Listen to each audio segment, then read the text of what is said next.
Assalamualaikum warahmatullahi wabarakatuh. Perkenalkan, nama saya Nita Amelia dengan NIM F1081211014.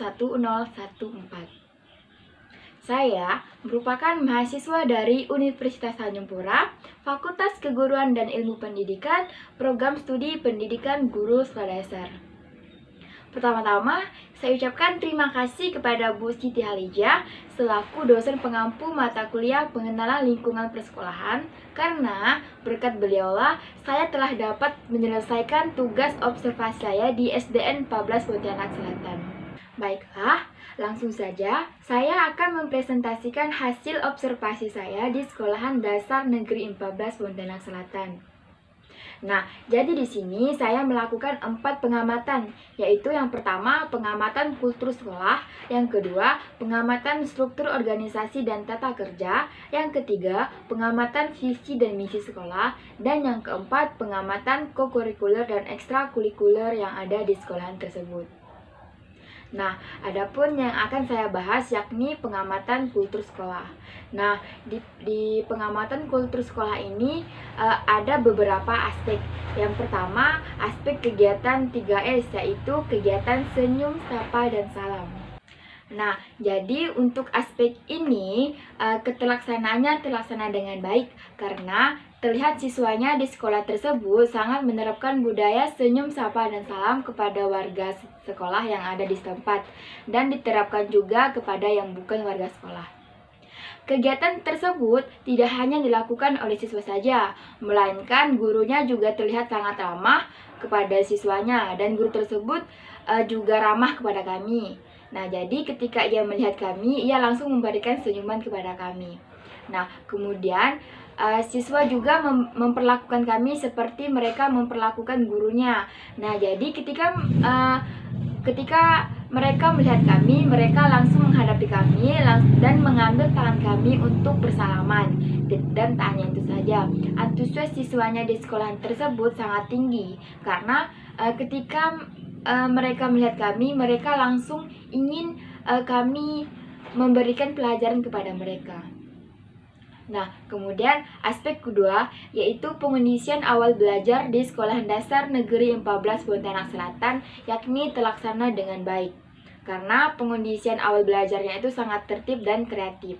Nah, jadi di sekolahan tersebut menerapkan operasi semut, yakni ketika 10-15 menit sebelum bel berbunyi, warga sekolah memungut sampah sebelum masuk ke kelas. Lalu ketika waktu operasi telah selesai, nah jadi siswa tersebut diarahkan untuk mencuci tangan. Nah, jadi ketika siswa tersebut telah selesai melakukan operasi semut, telah selesai memungut sampah, telah selesai mencuci tangan, siswa diarahkan untuk berbaris. Nah, ketika barisannya telah rapi, di setiap pintu kelas terdapat ada satu guru yang telah menunggu mereka. Nah, jadi ketika mereka ingin masuk, mereka langsung masuk dan bersalaman kepada guru yang telah menunggu mereka di pintu kelas masing-masing. Nah, kemudian aspek ketiga yakni upacara bendera di Sekolahan Dasar Negeri 14 Pontianak Selatan ini terlaksana setiap hari Senin secara rutin dengan petugas yang di-rolling yakni dari kelas 4 sampai kelas 6. Nah, namun jika keadaan dan situasi tidak memungkinkan seperti hujan, becek, maka upacara bendera tidak dilaksanakan, tetapi diganti dengan menaikkan bendera hanya oleh beberapa siswa saja. Nah, kemudian aspek keempat yakni penggunaan seragam sekolah di Sekolah Dasar Negeri 14 Pontianak Selatan ini terlaksana dengan baik karena kegiatan tersebut sudah diatur dan telah terjadwal dengan baik sehingga para siswa terlihat sangat rapi karena menggunakan pakaian yang sesuai dengan yang telah dijadwalkan, yakni setiap hari Senin dan Selasa mereka menggunakan putih merah, setiap hari Rabu sampai Kamis mereka menggunakan pakaian batik, dan hari Jumat mereka menggunakan pakaian pramuka. Nah, sedangkan untuk baju olahraga sendiri mereka menyesuaikan jam pelajaran olahraganya. Nah, langsung ke aspek kelima, yakni anjuran menjaga kebersihan di Sekolah Dasar Negeri 14 Pontianak Selatan, yakni terlaksana dengan baik. Karena terdapat banyak pajangan yang berisi slogan tentang anjuran menjaga kebersihan. Nah, jadi sekolah tersebut terlihat sangat bersih dan tidak ada sampah yang berserakan. Karena di sekolah tersebut juga ada petugas yang menjaga kebersihan tersebut. Nah, kemudian tidak hanya petugas dan siswanya juga, guru di sekolah tersebut juga berperan aktif dalam menjaga kebersihan. Nah, yakni dengan contohnya seperti mereka menganjurkan siswanya untuk membuang sampah pada tempatnya dan membuat jadwal pikir di setiap kelasnya. Nah, dengan mereka membuat jadwal pikir untuk siswanya, jadi kelas tersebut juga bersih karena adanya jadwal pikir di kelas. 6, yakni anjuran menjaga ketenangan di Sekolah Dasar Negeri 14 Pontianak Selatan itu terlaksana dengan baik karena terdapat ada beberapa pajangan yang berisi slogan tentang anjuran menjaga ketenangan. Nah, anjuran tersebut terpajang di dinding sehingga ruang lingkup di kelas sangat kondusif dengan siswanya yang tertib saat mendengarkan gurunya menjelaskan. Kemudian, siswa juga sangat aktif dalam proses pembelajaran di kelas. Dan guru juga berperan aktif dalam menjaga ketenangan. Kemudian, aspek ketujuh yakni anjuran memanfaatkan waktu di Sekolah Dasar Negeri 14 Pontianak Selatan ini terlaksana dengan baik karena terdapat tata tertib yang berisi peraturan umum termasuk kedisiplinan. Kemudian, siswanya juga sangat disiplin ketika bel masuk berbunyi, maka siswa tersebut langsung masuk ke kelasnya masing-masing. Nah, lalu untuk guru yang ketika berhalangan hadir, maka langsung digantikan oleh kakak-kakak yang melakukan eksistensi di sekolah tersebut. Nah, jadi kelas tersebut tidak kosong. Nah, kemudian lanjut di aspek ke-8, yakni terciptanya suasana yang tenang dan nyaman untuk belajar di Sekolah Dasar Negeri 14 Pontianak Selatan ini terlaksana dengan baik juga. Nah, karena dilakukan dengan cara guru melakukan pengondisian dengan perlakuan yang sangat unik, yakni di mana semua kelas itu ditutup ketika proses pembelajaran di kelas berlangsung. Nah, hal itu dilakukan agar proses pembelajaran di kelas itu berlangsung dengan kondusif. Nah, jadi ketika proses pembelajaran berlangsung, guru langsung menutup pintu kelas agar pembelajarannya terlihat sangat kondusif. Kemudian lanjut ke aspek 9, yakni suasana di Sekolahan Dasar Negeri 14 Pontianak Selatan ini sangat menyenangkan. Nah, karena siswanya terlihat sangat aktif dan ceria dan antusias belajar siswanya pun sangat tinggi. Kemudian, tak hanya itu saja, lingkungan di sekolah tersebut juga sangat ramah anak karena lapangannya sangat aman untuk anak-anak bermain. Oke, jadi kita langsung saja masuk pada pengamatan yang kedua, yakni pengamatan instrumen struktur organisasi dan tata kerja. Nah, jadi di sini juga ada beberapa aspek. Yang pertama, aspek struktur organisasi sekolah jelas terpajang disertai nama dan foto. Nah, jadi untuk keterlaksanaannya itu terlaksana dengan baik, yakni terdapat bagian struktur organisasi sekolahnya yang terpajang di ruang kepala sekolah dan terlihat sangat jelas. Kemudian disertai dengan foto yang ditempel dan nama sesuai yang ditulis di bagian yang terpajang. Kemudian aspek kedua yaitu struktur organisasi sekolah sesuai jabatan yang berlaku saat ini. Nah, jadi untuk keterlaksanaannya itu tidak. Hal itu dikatakan karena terdapat bagian yang terpajang di ruang kepala sekolah merupakan bagian struktur organisasi sekolah yang lama.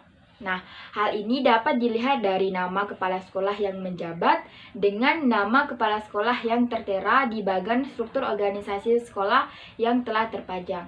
Nah, jadi dalam arti kata masih menggunakan struktur organisasi yang lama. Kemudian, aspek ketiga yakni struktur organisasi sekolah terurai rinci dengan jelas dari kepala sekolah hingga siswa. Nah, jadi untuk keterlaksanaannya itu terlaksana dengan baik karena di situ kita bisa melihatnya di ruang kepala sekolah bahwa telah terpajang dan sesuai urutan dan nama dan juga telah sesuai rinciannya. Kemudian, aspek keempat yakni struktur organisasi sekolah yang terpajang di ruang kepala sekolah. Nah, jadi untuk keterlaksanaannya itu tidak, karena sekolah tersebut tidak memuat tata usaha atau kerja sehingga status ketelaksanaannya berstatus tidak terlaksana. Kemudian, kita lanjut pada pengamatan selanjutnya, yaitu pengamatan visi dan misi di sekolah. Nah, jadi di pengamatan ini juga terdapat dua aspek. Aspek yang pertama itu ada visi dan misi di sekolah. Nah, jadi untuk ketelaksanaannya itu terlaksana dengan baik, karena telah tertera bahwa ada visi dan misi yang dimuat dalam banner. Nah, jadi untuk visi dan misi sendiri telah saya paparkan pada tabel di samping saya. Jadi teman-teman dapat melihat visi dan misi pada sekolah tersebut. Kemudian aspek kedua yakni ada pemaparan visi dan misi di sekolahan tersebut. Nah, jadi untuk pelaksanaannya itu kurang karena visi dan misi yang dipajang itu atau yang telah dicantumkan itu kurang jelas. Bannernya itu sudah lama. Dan di ruang kepala sekolah juga tulisannya sudah buram atau tidak jelas karena tulisan itu menggunakan spidol. Nah, di samping ruang guru, banner visi dan misi tersebut terlipat sehingga tidak dapat dibaca dengan jelas karena ujung sudutnya itu terlipat ke bawah sehingga tidak bisa dibaca dengan jelas.